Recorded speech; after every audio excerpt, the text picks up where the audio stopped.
Hello friends, welcome to my YouTube channel RSGK academy towards success. So friends, मैं आपका अपने channel पर फिर से बहुत बहुत स्वागत करती हूँ। और आज हम, जैसा कि हमने लास्ट में NCERT क्लास 3 के इम्पोर्टेंट पॉइंट्स को पढ़ा था, आज हम NCERT क्लास 4 EVS का पर्यावरण अध्ययन का चैप्टर 1, 2, 3 के इम्पोर्टेंट पॉइंट्स को जानेंगे। देखिए फ्रेंड्स, पहला चैप्टर है चलो चले स्कूल। इसका मतलब कि इस पहला जो चैप्टर है चलो चले स्कूल, उसमें यातायात के बारे में जो है डिस्कस किया गया है कि कहाँ के लोग कैसे कैसे जाते हैं, यानी कि जो बच्चे हैं या जो भी लोग हैं वो लोग अपने स्कूल किस प्रकार से जाते हैं, किन किन मुश्किलों का सामना करते हुए वो जाते हैं। तो सबसे पहले बात करते हैं असम की, यानी कि बांस से बना पुल। यानी कि जो बच्चे हैं वो बांस से बने हुए पुल से जाते हैं। कहाँ पर? असम में। तो असम में वो बांस का पुल कैसे बनता है? बांस और रस्सी से पुल बनता है। क्यों ऐसा क्यों होता है? क्योंकि असम में बहुत बारिश होती है, इसलिए वहां के घर जो हैं वो जमीन से लगभग 10 से 12 फुट ऊंचे बने होते हैं। कहाँ के घर? असम के घर 10 से 12 फुट ऊंचे बने होते हैं। इन्हें मजबूत बनाने के लिए बांस के खंभों पर बनाते हैं। अब नेक्स्ट है ट्रॉली से, यानी कि ट्रॉली से कहाँ पर यातायात का साधन में इस्तेमाल किया जाता है? लद्दाख में। कहाँ पर? लद्दाख में। लद्दाख में खूब चौड़ी और गहरी नदियां होती हैं। नदियों को पार करने के लिए ट्रॉली की आवश्यकता पड़ती है। नदी के पार जाती हुई मजबूत लोहे की रस्सी होती है, यह दोनों तरफ से भारी पत्थरों या पेड़ों से कसकर बंधी होती है। ट्रॉली ये होली नहीं है, ये आपका है पुली। क्या? पुली। ठीक, इसको ठीक कर दीजिएगा। पुली की मदद से इस रस्सी पर सरकती है। वल्लम। वल्लम क्या है? वल्लम लकड़ी की एक छोटी नाव है। किसकी? लकड़ी की बनी एक छोटी नाव है। कहाँ पर चलती है वल्लम? केरल में। Point to be noted, it's very important point. ये क्वेश्चन जरूर पूछा जाता है आपसे सीटेट में कि वल्लम कहाँ पर क्या है? वल्लम एक प्रकार की छोटी नाव है। कहाँ पर? केरल में।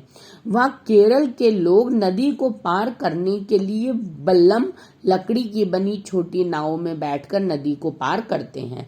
वल्लम क्या है? लकड़ी की बनी छोटी नाव, केरल में पाई जाती है। ऊंटगाड़ी, राजस्थान। ऊंटगाड़ी, राजस्थान। देखिए, राजस्थान में जैसा कि हम लोग जानते हैं कि बहुत कम बारिश होती है, वहां गर्मी भी बहुत पड़ती है, यानी कि वहां पे चारों तरफ रेगिस्तान ही रेगिस्तान है।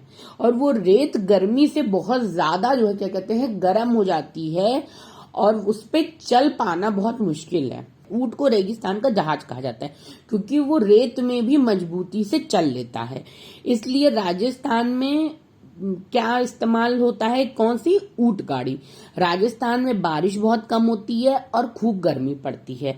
यहाँ के लोग मिट्टी के घरों में, कहाँ के? मिट्टी के घर में रहते हैं। घरों की दीवार बहुत मोटी होती है।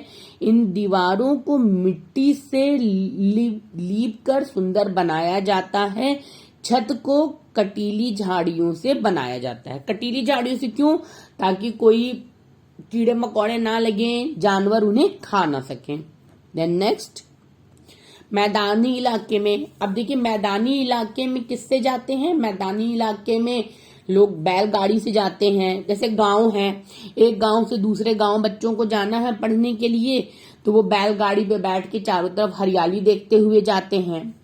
अच्छा, साइकिल से, इसमें साइकिल की भी बात की गई है। किस? साइकिल की। इसमें बताया गया है कि एक कुछ लड़कियों की टोली है जो कि एक गांव से दूसरे गांव में पढ़ने के लिए जो है साइकिल से जाती है। और इसमें जुगाड़ गाड़ी की भी बात की गई है। जुगाड़ गाड़ी। जुगाड़ गाड़ी क्या है? जुगाड़ गाड़ी में जो है क्या कहते हैं, आगे मोटरसाइकिल है, पीछे 4 पहिए का कुछ बना दिया है, यानी कि कुछ पुरानी चीजों से उसने गाड़ी बना दी है और उस गाड़ी से वो लेकर के जो है बच्चों को स्कूल पहुंचाता है। जुगाड़ गाड़ी की बात है। और इसमें एक बात भी और जो है बात की गई है इसमें, जो सीमेंट के बने हुए पुल होते हैं, जैसा कि हम लोग शहरों में देखते हैं जिसमें सीढ़ियां बनी होती हैं, नीचे से नदी जा रही है या कोई सड़क जा रही है और ऊपर से पुल है, या रेलवे लाइन नीचे से जा रही है, तो सीमेंट से बने हुए पुल हैं। यातायात के लिए इनका भी इस्तेमाल होता है। अच्छा, एक इसमें बात की गई है ऊबड़ खाबड़ पथरीले रास्ते। अब देखिए, ऊबड़ खाबड़ पथरीले रास्ते कहाँ हैं? उत्तराखंड में, जहां पे पहाड़ ही पहाड़ हैं, वहां के रास्ते भी ऊबड़ खाबड़ होंगे। अच्छा, बर्फ पर चलते लोग कहाँ पे? उत्तर की पहाड़ियों में, जैसे ऊंची जो पहाड़ियां हैं वहां पे लोगों को बर्फ पे चल करके जाना पड़ता है। ठीक है। सेकंड चैप्टर है कान कान में, अर्थात इसमें जानवरों के बारे में बताया गया है कि कैसे उनके कान किस तरीके से मतलब होते हैं या उनकी पहचान कैसे होती है। तो ये बहुत इंपॉर्टेंट पॉइंट है और ये सारे पॉइंट एग्जाम्स में पूछे जाते हैं, तो इसलिए इसे अच्छे से नोट कर लीजिएगा। कान कान में कुछ जानवरों के कान बाहर दिखाई देते हैं और कुछ के नहीं। जैसा कि हम भी जानते हैं, हमने देखा है, जैसे मान लीजिए गाय है, उसके कान बाहर दिखाई देते हैं। हम लोग इंसान हैं, हमारे कान भी बाहर हैं, दिखाई देते हैं। और आप बहुत से कुत्तों को देख लीजिए, उनके भी कान दिखाई देते हैं। तो और किनके कान नहीं दिखाई देते? पक्षियों के कान दिखाई नहीं देते हैं, लेकिन उनके सिर के दोनों तरफ छोटे छोटे छेद होते हैं या पंखों से ढके रहते हैं। इन्हीं छेद की मदद से पक्षी सुनते हैं। पॉइंट टू बी नोटेड, पक्षियों के कान दिखाई नहीं देते, लेकिन उनके सिर के दोनों तरफ छोटे छोटे छेद होते हैं या पंखों से ढके रहते हैं। इन्हीं छेद की मदद से पक्षी सुनते हैं। देन सेकंड, छिपकली के भी कान बाहर नहीं होते, आपने देखा होगा। छिपकली के भी छोटे छेद जैसे कान दिखाई देते हैं, यानी कैसे? छोटे से छेद जैसे। मगरमच्छ के भी छोटे छेद जैसे कान होते हैं, लेकिन यह आसानी से दिखाई नहीं देते। ठीक, तो कान किनके नहीं दिखाई देते हैं? पक्षियों के, छिपकली के और मगरमच्छ के। कुछ जानवरों की पहचान उनकी खाल से अथवा उनके त्वचा से होती है। अच्छा, ये तो एक चीज हो गई। ठीक, अब देखिए, ये बहुत इंपॉर्टेंट पॉइंट है, इससे क्वेश्चन आपको 100% मिलेगा सीटेट में। देखिए, जिन जानवरों के कान बाहर दिखाई देते हैं उनके शरीर पर बाल होते हैं और वह बच्चे देते हैं। ओके, अब देखिए, जैसे गाय है, गाय के कान बाहर दिखाई देते हैं, उनके शरीर पे बाल होते हैं, वो बच्चे देते हैं। ठीक, बिल्ली हो गया, कुत्ता हो गया, ये बच्चे देते हैं और इनके बाल दिखाई देते हैं। जिन जानवरों के कान बाहर दिखाई नहीं देते हैं उनके शरीर पर बाल नहीं होते हैं और वह अंडे देते हैं। और कान किनके नहीं दिखाई देते हैं? पक्षियों के। पक्षी क्या देते हैं? अंडे देते हैं। पक्षी अंडे देते हैं। छिपकली के नहीं दिखाई देते हैं। छिपकली क्या देता है? अंडा देता है। मगरमच्छ क्या देते हैं? अंडे देते हैं। यानी कि जिनके कान दिखाई नहीं देते वो अंडे देते हैं और जिनके कान दिखाई देते हैं वे बच्चे देते हैं। ओके, सो फ्रेंड्स, ये था जो है आपका सेकंड चैप्टर। अब चलिए हम थर्ड चैप्टर पे चलते हैं। थर्ड चैप्टर है नंदू हाथी।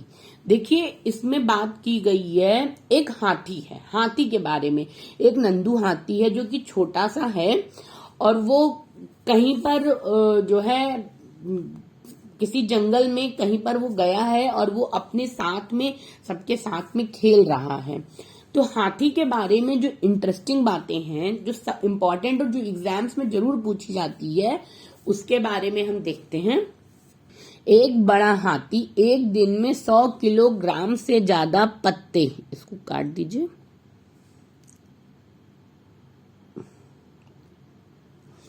पत्ते और झाड़ियां खा लेता है। कितना? एक दिन में कितना? 100 किलोग्राम से ज्यादा पत्ते और झाड़ियां खा लेता है। हाथी बहुत कम आराम करता है या एक दिन में केवल 2 से 4 घंटे ही सोता है। कितना? केवल 2 से 4 घंटे ही सोता है। Second point. थर्ड पॉइंट, हाथी को पानी और कीचड़ में खेलना बहुत भाता है या उनके शरीर को ठंडक मिलती है। और उनके कान उनके पंख की तरीके से होते हैं, पंखे की तरीके से होते हैं, जो कि गर्मी लगने पर वो अपने कानों को हिलाकर अपने आप को हवा दे देते हैं। और पानी और कीचड़ में कैसे खेलते हैं? जब उन्हें गर्मी लगती है, सूंड में पानी को भर के अपना एक दूसरे के ऊपर डालते हैं, दूसरे को नहलाते हैं, इस तरीके से खेलते हैं। तो ये बहुत इंपॉर्टेंट पॉइंट है। ये जरूर से जरूर इसमें पूछा ही जाता है कि एक बड़ा हाथी एक दिन में कितना खा लेता है। एक दिन में 100 किलोग्राम से ज्यादा पत्ते और झाड़ियां खाता है। हाथी एक दिन में केवल 2 से 4 घंटे ही सोता है। और हाथी पानी और कीचड़ बहुत पसंद है, या शरीर को ठंडा लगता है, और उनके कान पंखों की तरीके से होते हैं और गर्मी लगने पर वो अपने कान को हिलाकर हवा करते हैं। एंड हाथी, देखिए, हाथियों के झुंड में केवल हथनियां और बच्चे ही होते हैं। Point to be noted, only क्या फीमेल एलिफेंट और चाइल्ड एलिफेंट। ओके, इसमें मेल एलिफेंट नहीं होते हैं झुंड में।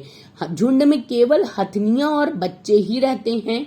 झुंड की सबसे बुजुर्ग हथनी ही पूरे झुंड की नेता होती है। देखिए, सीधी सी बात है, जो सबसे बुजुर्ग है वही झुंड की नेता है। अर्थात घर में भी जो सबसे बुजुर्ग है वही नेता है।